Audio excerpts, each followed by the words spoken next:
Сәлем достар, сіздермен бүгін апельсиновый рулет жасайтын боламыз.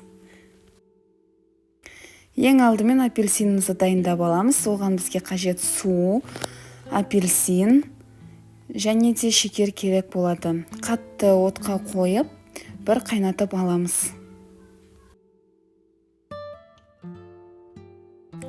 Қайнап болған соң апельсиндерімізді суытып қоямыз. Енді рулетімізді жасаймыз. Апельсин шырыны, сұйық май, ұнымызды салып жақсылап араластырамыз. Жұмыртқаның сарыларын салып, венчиктің көмегімен жақсылап араластырып, бір шетке алып қоямыз.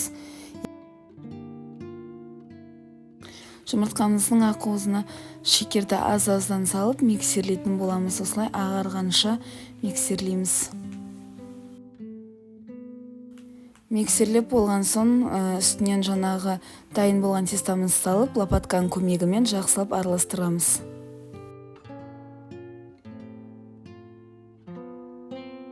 Пергаменттің үстіне жаңағы апельсиндерді қойып шығып, үстінен тестамызды құямыз. Қызып тұрған духовкада 150 градуста 30-35 минут пісіріп аламыз.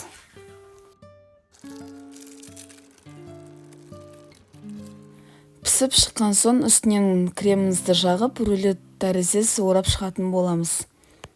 Орап болған соң холодильникте кемінде 5-6 сағат тұру керек. Сіздерге видео ұнаған болса, лайк басып, каналыма тіркелуді ұмытпаңыздар. Рахмет, ас болсын.